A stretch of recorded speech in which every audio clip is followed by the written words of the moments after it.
Assalamualaikum warahmatullahi wabarakatuh. Hai semua, balik lagi sama saya Lutfi Sikoma, mahasiswa dari Universitas Muhammadiyah Tangerang dari Prodi Akuntansi. Nah, di video kali ini aku akan menjelaskan tentang uji normalitas dan asumsi klasik. Berikut penjelasannya. Uji normalitas. Uji normalitas ini bertujuan untuk menguji apakah dalam satu model regresi linier ada kolerasi antara kesalahan pengganggu atau residual memiliki distribusi normal. Uji T dan uji F mengasumsikan bahwa nilai residual mengikuti distribusi normal. Jika asumsi ini dilanggar, maka uji statistik menjadi tidak valid.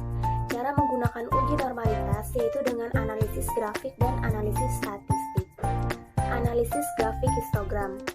Salah satu cara untuk menguji normalitas yaitu dengan analisis grafik histogram dan normal p-plot. Namun, analisis grafik memiliki kelemahan yaitu hasilnya tidak dapat dipastikan kebenarannya, terutama apabila jumlah sampel dalam penelitian kecil. Gambar di samping merupakan grafik histogram. Grafik histogram di samping membentuk lonceng dan tidak condong ke kanan atau ke kiri, sehingga grafik histogram tersebut dinyatakan normal. Nah, untuk gambar yang kedua yaitu ada gambar uji normalitas dengan p-plot.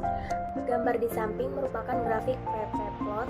Grafik p-plot dapat dipahami dengan melihat penyebaran item pada garis diagonal pada grafik. Grafik p-plot di atas menunjukkan bahwa data menyebar di sekitar garis diagonal dan mengikuti arah garis diagonal tersebut.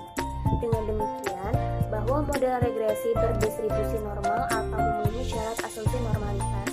Grafik p-plot dikatakan tidak memenuhi syarat asumsi normalitas apabila item menyebar jauh di garis diagonal dan tidak mengikuti arah garis diagonal. Analisis statistik. Uji statistik sederhana dapat dilakukan dengan melihat nilai kurtosis dan sweetness dari residual. Nilai Z statistik untuk sweetness dapat dihitung dengan rumus sebagai berikut. Z sweetness sama dengan S sweetness dibagi akar 6 dibagi 6. Z kurtosis sama dengan kurtosis dibagi akar 24 dibagi 6. Di mana N jumlah sampel, jika nilai Z hitung lebih dari Z table, maka distribusi tidak normal. Nilai Z hitung lebih dari 2,58 menunjukkan penolakan asumsi normalitas pada tingkat signifikansi 0,01 dan pada tingkat signifikasi 0,05 nilai Z tabel sama dengan 1,96.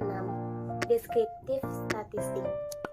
Dari nilai sweetness dan kurtosis di atas dapat dihitung sebagai berikut. Z sweetness sama dengan 1853 dibagi akar 6 per 100 sama dengan 7566. Z kurtosis sama dengan 4169 dibagi akar 24 per 100 sama dengan 8059. Hasil Z sweetness dan Z kurtosis jauh di atas nilai tabel.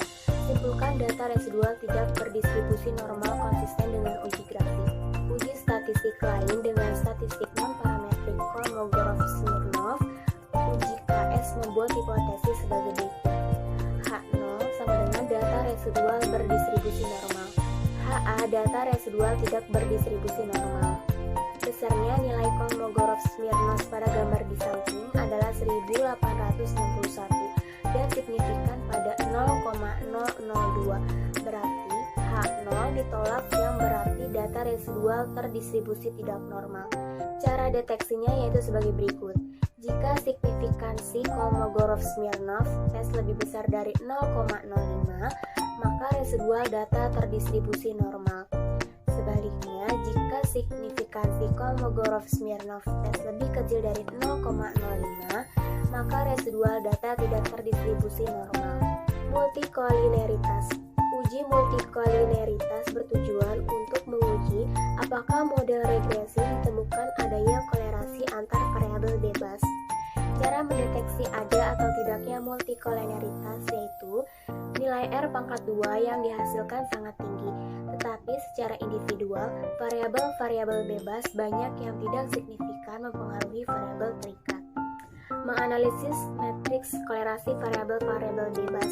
Jika antar variabel bebas ada kolerasi yang cukup tinggi di atas 0,80, mengindikasikan adanya multikolineritas. Multikolineritas dapat juga dilihat dari nilai toleran dan lawannya variance inflation factor.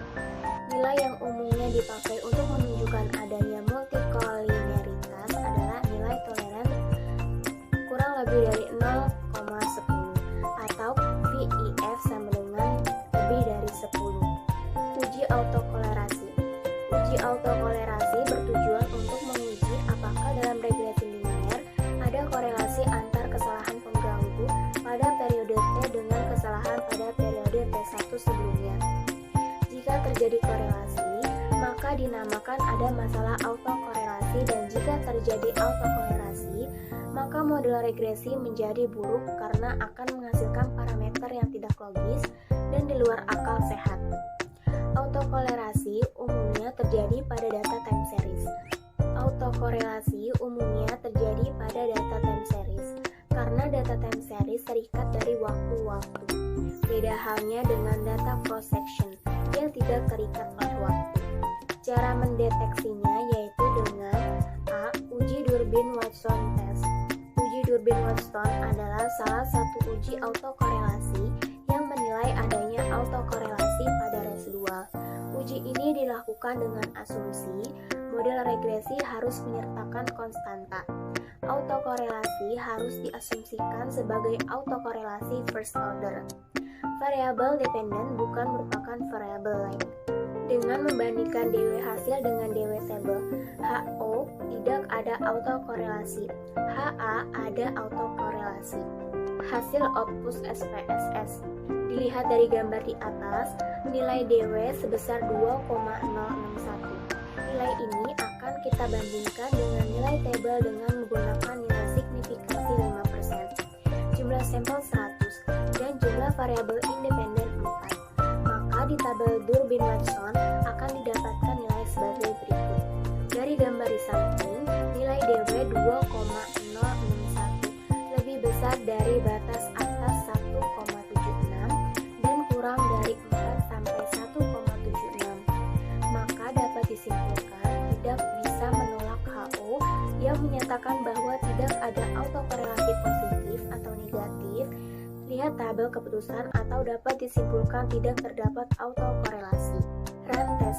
Rantes merupakan bagian dari statistik non-parametrik yang dapat digunakan untuk menguji apakah antar residual terdapat korelasi yang tinggi.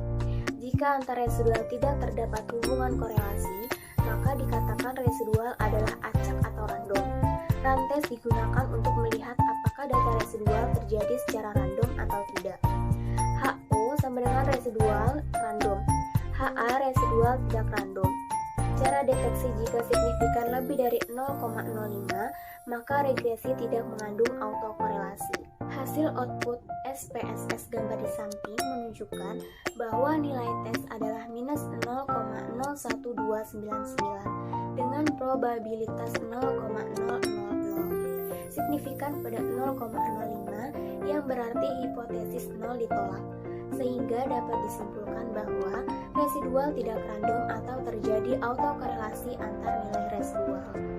Uji heteroskedasitas menguji apakah dalam model regresi terjadi ketidaksamaan varian dari residual satu pengamatan ke pengamatan yang lain. Jika varian dari residual satu pengamatan ke pengamatan lain tetap, maka disebut homoskedasitas, dan jika berbeda disebut heteroskedasitas. Model regresi yang baik adalah yang homoskedasitas atau tidak terjadi heteroskedasitas. Cara deteksinya yaitu jika titik-titik yang ada membentuk pola tertentu yang teratur atau bergelombang, melebar kemudian menyentuh, maka mengindikasikan terjadi heteroskedasitas. Jika tidak ada pola yang jelas serta titik-titik menyebar di atas dan di bawah angka 0 pada subu Y, maka tidak terjadi heteroskedasitas. Untuk menguji heteroskedasitas dapat dilakukan dengan menggunakan uji Gleiser dan uji Whitfield. Uji Gleiser adalah meregresi nilai absolut residual terhadap variabel independen. Deteksi ada atau tidaknya heteroskedasitas adalah jika variabel independen signifikan secara statistik mempengaruhi variabel dependen, maka ada indikasi terjadi heteroskedasitas. Uji Whitfield pengujian yang digunakan untuk melihat apakah data terdapat masalah heterogeneisitas atau tidak. Pengujian ini berbeda dengan pengujian Park dan Gleiser. Pengujian White menggunakan residual kuadrat sebagai variabel dependen. Sedangkan untuk variabel independen menggunakan variabel yang sudah ada ditambah dengan nilai kuadrat dari variabel independen dan ditambah lagi dengan perkalian dua variabel independen. Oke guys, itu yang bisa aku jelaskan tentang uji normalitas dan asumsi klasik. Apabila ada kesalahan, mohon maaf. Wassalamualaikum warahmatullahi wabarakatuh.